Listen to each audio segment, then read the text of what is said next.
Sit back, relax, enjoy. We're going to be chatting right now with Mr. Brian Dutcher, head coach, San Diego State Aztecs basketball team, joining us on the Sdsu fan hotline. Dutch, thanks for another fun ride this year in Las Vegas. I know you guys are disappointed you came up short in the finale. How would you kind of categorize this particular season, or have you had enough time to look back on it?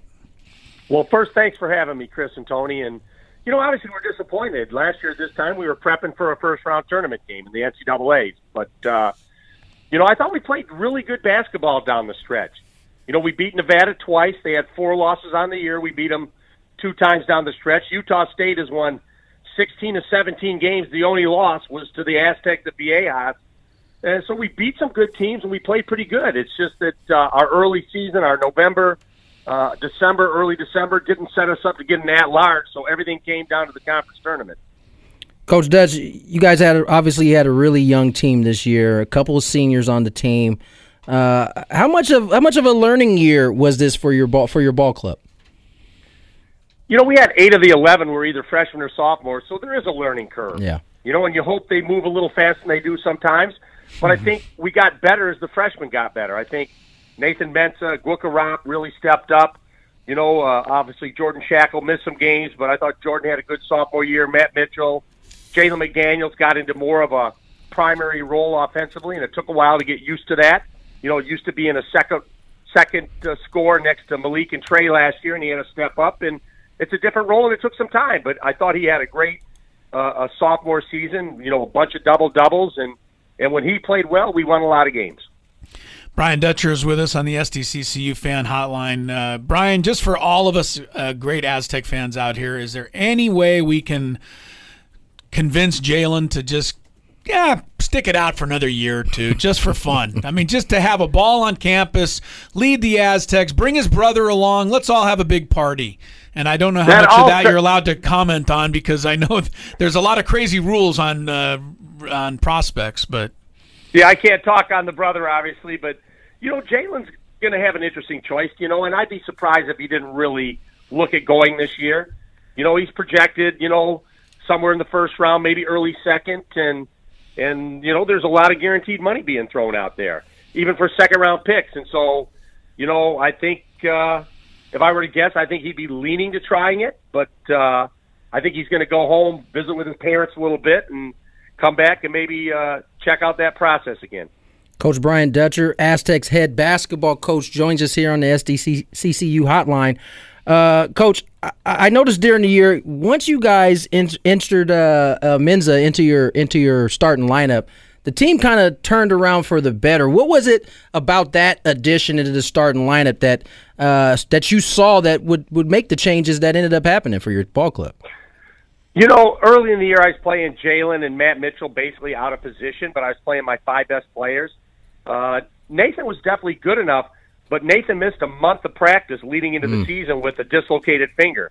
So he didn't step on the floor in any kind of action for over a month.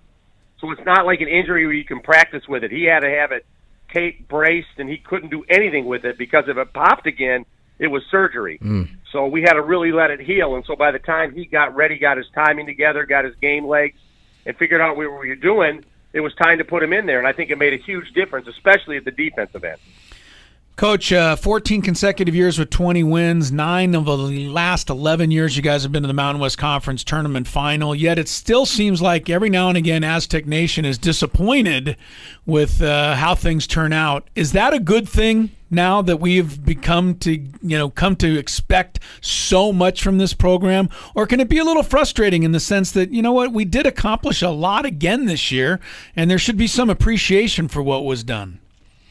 I think it's high expectation, and it should be. We've got high expectations. Yeah. And so when you go to the tournament 7 out of now 10 years, the expectations are you're going to go. And so I like a passionate fan base. I like them having high goals for their Aztecs, and so do we. So we have to keep our nose to the ground. We have to keep grinding and working, and we have to get the players we have better. We have to continue to attract top talent, and we have to have a high bar for Aztec basketball. Coach Dutch, I got to ask you, as we look across the landscape of West Coast basketball, it seems to be on a little bit of a downward spiral. What is that attributed to? Is that just the schools across the nation, everybody getting equal talent, or everybody stepping up a little bit, or is it just one of those years where it was a down year for a lot of teams on the West Coast? Yeah, I saw in the paper today, I think there are 2 California teams in the NCAA tournament, UC Irvine and St. Mary. Right. So there are a lot of Pac-12, WCC, Mountain West California schools that didn't make it. And so that's disappointing. But sometimes it's secular in recruiting. Maybe we're getting the best kids out west to come to our schools, whether it's Pac-12, Mountain West, WCC, but maybe they're not the same cut as 2 years earlier.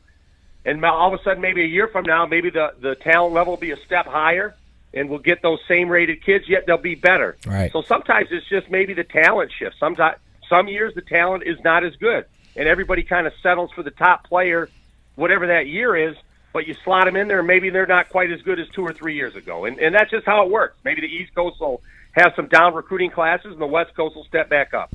Brian Dutcher's with us, SDCCU Fan Hotline. Always a pleasure to talk with the Aztecs' great head coach. Second year was another success, not as successful as he wanted. How about year number 3, Coach?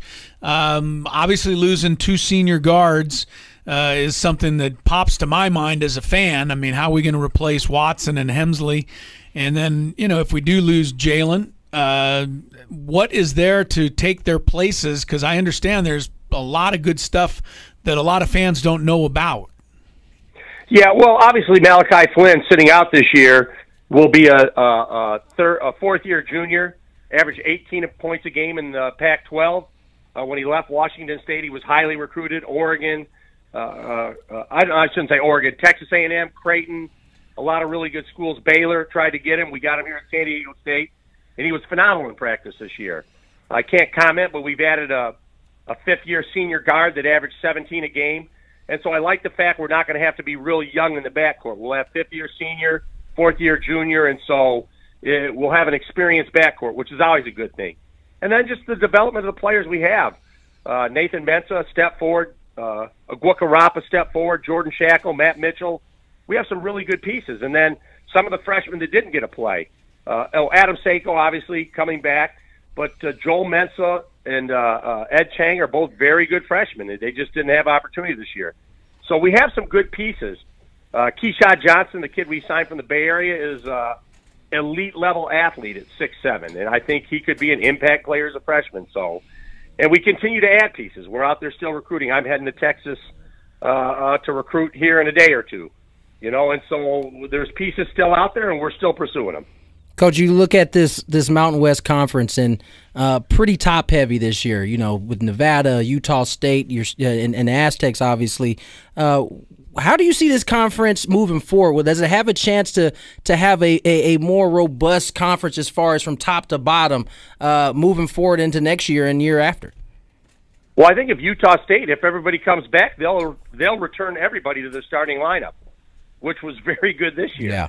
With Cada and Sam Merrill. So you never know if any of them have a good tournament, what temptations may be there to go professional. Nevada obviously loses a lot. They lose their top 7 players. And so they're in a bit of a rebuild. So what they have sitting out this year, I'm not sure. I think they have a really good guard sitting, but I don't think they have all those pieces that have been there for the last couple of years.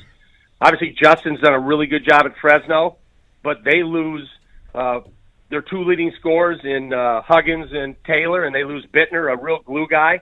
And so some of the teams are, turning rosters over. Yeah. So it's hard to tell, other than Utah State, if they return everybody, they'll be the prohibitive favorite. I think New Mexico, as bad as they struggled this year, they have a lot of really good talented pieces.